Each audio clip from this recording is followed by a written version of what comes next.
but not in how to bring in new clients. Then there's the inconvenient fact that in our line of work, sales is a dirty word. While researching for this book, we interviewed dozens of rainmaking pros and were struck by how many of them said, "Never say sell." In fact, they reported that they don't even think about selling. To them, it's counterproductive. Dominic Barton, global managing partner of McKinsey & Company, one of the world's premier strategy consulting firms, put it this way: "If I mentioned sales in our firm, I'd be hauled up in front of our professional ethics board. It's just not the way we think."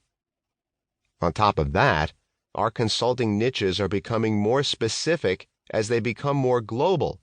A client today is just as likely to be in Singapore as San Francisco. A generation or two ago, golf on Saturday was a good way to meet new clients. In the 21st century, methods like these are outdated. Finally, much of what we think we know about selling, the need to generate leads, pre-qualify them, then pitch and close prospects, is wholly inappropriate to consulting and professional services. What really matters is your relationship with a would-be client, which is formed and nurtured over a lifetime. Call it the Rainmaker conundrum. We need to do business development or we die, and yet we're hobbled by obstacles that keep us from effectively developing this very same business. There must be a better way. Chuck McDonald, a senior attorney practicing in Columbia, South Carolina, puts it this way: "The one thing they don't teach you in law school is that the most important thing in private practice is how to get clients.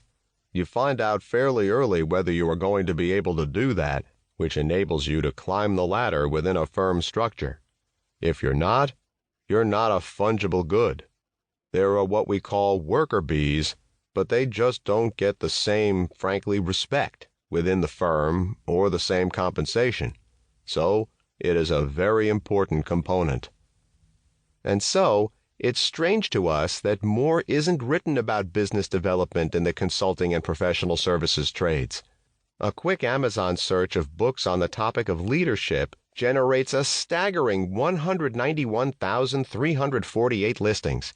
Yet you can count on one hand the number of books that have been written on becoming an effective rainmaker in the expert services professions. Consulting and professional services is a $1.7 trillion global industry, with 6.1 million of us in the United States working as consultants or in professional services.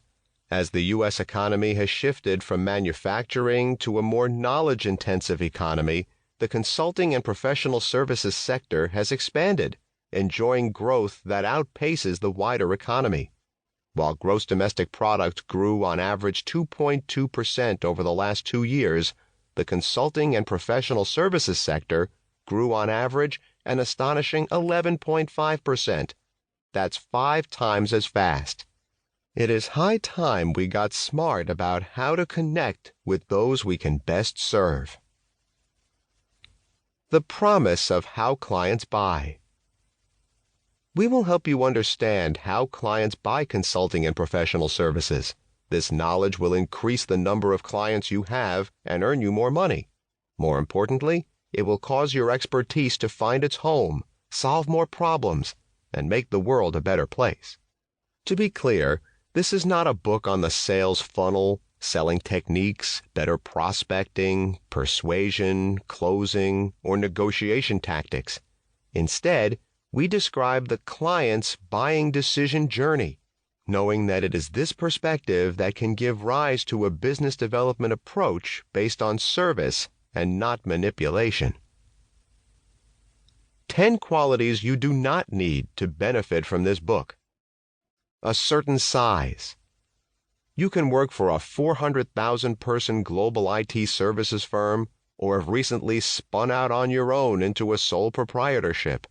The principles of empathy for the customer, which are the foundation upon which increased engagement is built, are the same regardless of scale. A particular kind of expertise. You grow an